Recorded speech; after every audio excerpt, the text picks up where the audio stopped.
As always, it is my pleasure that you join me for today's podcast of Second Chance Coaching. My name is Dr. Richard Lewis. If you'd be so kind as to leave me a rating and your feedback, I would very much appreciate it, and it will help others like you to optimally discover this podcast wherever you listen to this and your other favorite podcast. As you know, at Second Chance Coaching, we focus on seeing everyday life through the eyes of the returning citizen and highlighting the resiliency of the human spirit. I would love to work with you one-on-one, whether you're a returning citizen or coaching client seeking your second chance, or you're a representative of a business, college, or university seeking to integrate and support returning citizens in your respective organizational and learning environments. Please feel free to contact me via email at richard@secondchancecoaching.com or via Instagram at the Dr. Richard Lewis.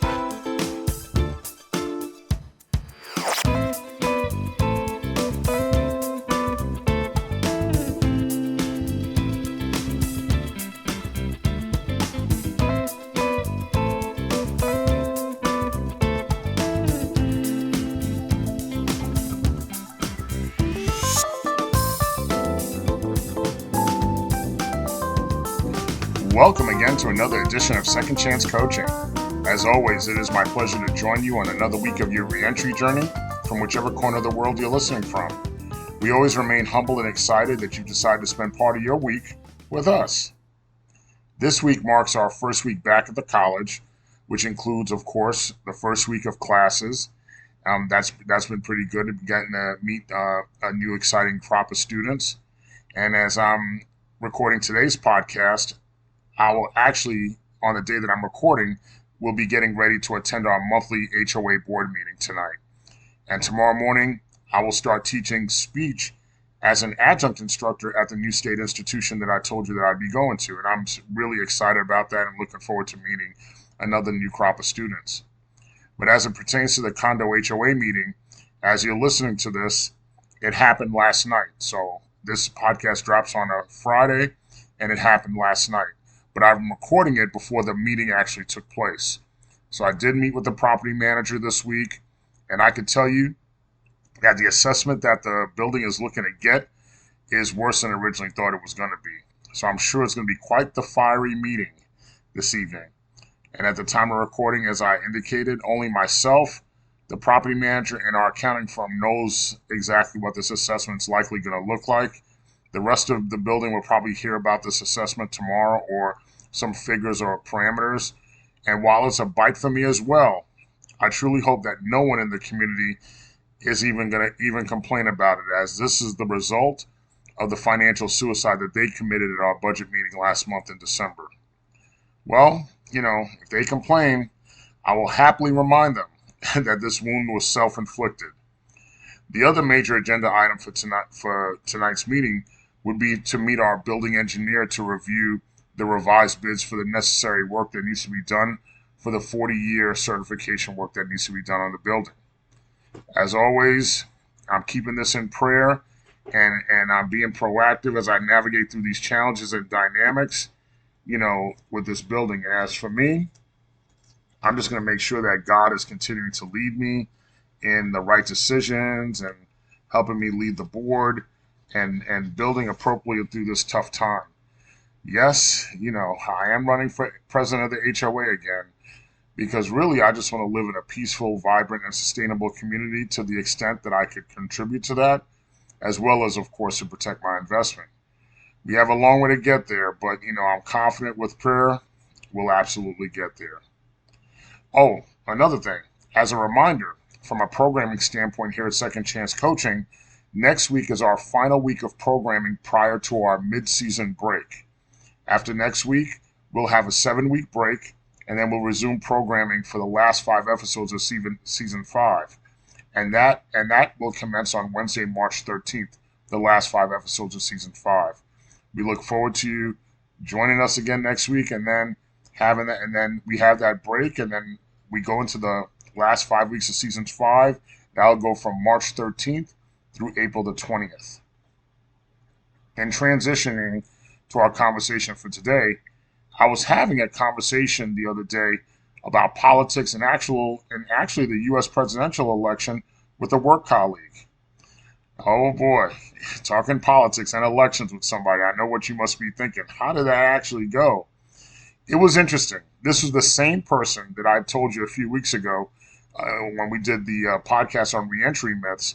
This is the same person who had so many preconceived notions about reentry, and certainly we don't share the same political philosophy. So you know that this was a pretty interesting conversation. But even with those differences, the opportunity to learn was present for me. And after listening to him, I realized that the things that are important to us is that we just really want our public servants to work for us, and we didn't feel that much different when it came to that. And we want them to concentrate on the everyday issues that really shape our daily lives. For example, I live in the state of Florida, and and I've seen many people leave the state of Florida over the last few years, and the reasons why I've seen people leave is certainly due to high taxes, high property taxes, high cost of electricity, gas prices, and the seemingly never-ending rising cost of insurance.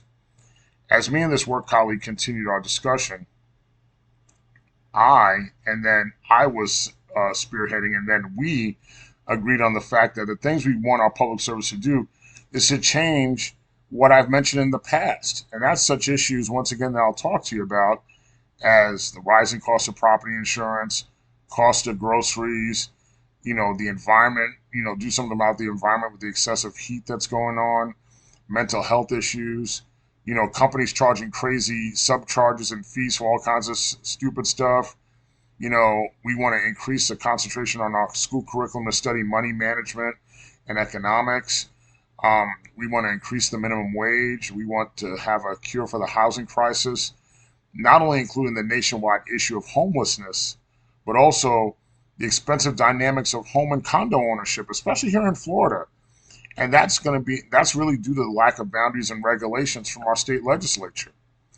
Now, my additional issues in this conversation included reentry issues and lack of gun control, reproductive rights, which is looking like it's going to be on the ballot in South Florida, or not even South Florida. It's going to be on the ballot in the state of Florida this coming election cycle.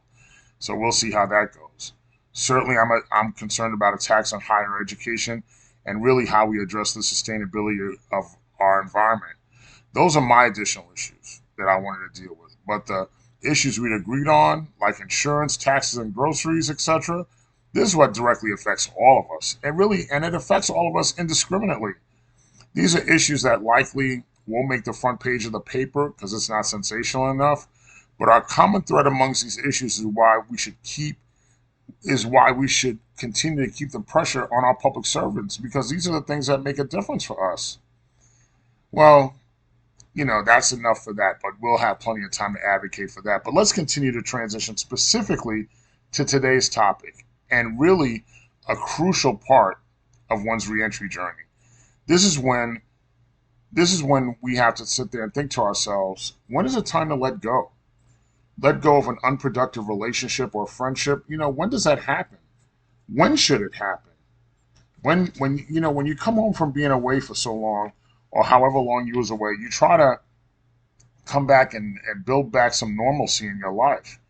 But at the same time, when do you make, at the same time, where do you make these changes? And in other cases, who makes the cut or who doesn't make the cut in your life? Some friendships before your reentry journey were beneficial to you. But now, on your reentry journey, sometimes those same friendships and relationships might no longer serve any purpose for several reasons.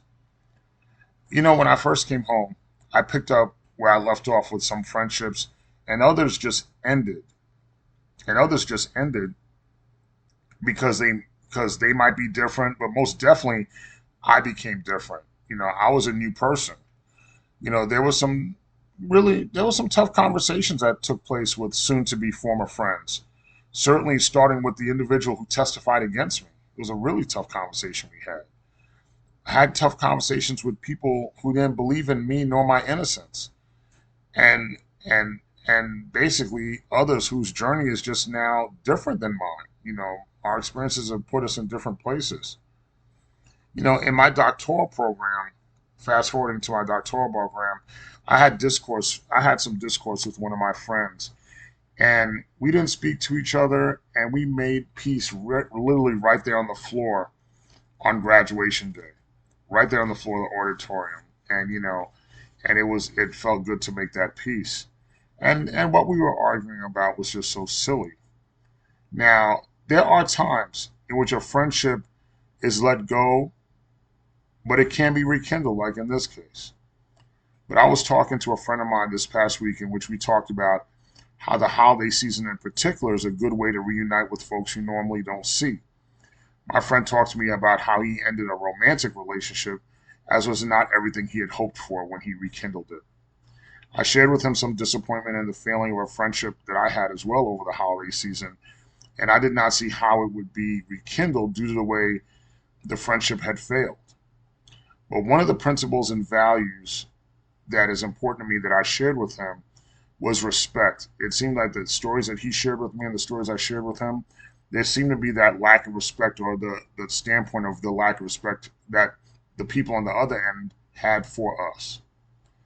I certainly look, I will certainly say this, I really look to give everyone their just due respect and really go above and beyond that. You have the minimum level of respect, and I want to even go beyond that. And if there's, and believe me, if there's a time that I fall short, it's my hope that I'm told that I'm falling short and I can have an opportunity to make up for it. But being disrespected, like being hung up on the phone, is highly disrespectful. And for me, there's just no coming back from that. When you look at where you are in life and you look at where you are in your reentry journey, dealing with negative and unproductive forces continue to make you waste more of that precious resource and commodity you involuntarily spent during incarceration. And that commodity is time. You don't have no more time to waste. Because maybe it's age, maybe it's maturity, maybe it's just the foundation of experience. But there were folks that I met post incarceration that were outstanding folks who I still value today. But there were also those folks that I had to recognize that the friendship was not built for the long run, that we weren't making it. And right now, you might find yourself in that situation. Are you in a relationship or friendship that's just, you're at a crossroads in your mind and you're thinking about, is this even worth it? Is this the end of that relationship? But is it worth saving? Is it worth salvaging? According to WebMD.com, there are common signs in which one could see that tell us that it's time to move on from a friendship. So there's some 6 signs that I want to share with you. Number one, you're not a priority to that person anymore. There's no effort on your friend's part. They're hard to reach and or don't seem to be interested when it's time for you guys to get together. Number two, you don't connect to the same level anymore. You don't see things the same way anymore. Number three, you give more than you take. That's something that has to be corrected right away. Number four, your friend is disrespectful and mean or mean. No room for that. Number five, your friend is dishonest or holds back information. That's bad business. Number six, you have to downplay your accomplishments to make them feel better. So they don't feel like, not everybody, I always get this all the time. Not everybody has to go to college to show they're smart. You're right. Not everybody has to go to college to demonstrate their intelligence. But why do you have to say it? Almost to say it like those of us who went to college should feel ashamed of our college accomplishments. And how do you go about ending this friendship? You see the 6 signs about whether or not, it may be time to move on. But there's 2 things that WebMD tells us. Number one, just let it go. And number two, talk about it. Try to talk about it with that person that you're thinking that is going to become a former friend. And how can you reach an amicable agreement? How can you get to a place where the two of you are back on the same page? Now, once you do that, is it permanent that you guys have made up, or is it permanent that you're not talking to one another and you can be friends again with that person? I mean, not all friend breakups are permanent. Sometimes all people need is time for healing or whatever it is that they're going through. Concentrate on new things and projects and different focuses to pursue. And if it's meant to be, that friendship will be resurrected. But at the end of the day, the reentry journey just has a lot of opportunities for success and pitfalls. A lot of that is determined by the circle of folks we surround ourselves with, who we allow in our circle, and who we determine must exit our circle. Your success in this part of your reentry journey is paying attention to these details and having the courage to stand up for yourself and your peace. I want to thank you again for always being willing to share time with me. Thank you for continuing to spread second chance coaching to your friends, family, and loved ones. I really appreciate that you're with us. I thank you again for joining us, and I look forward to spending time with you again next week.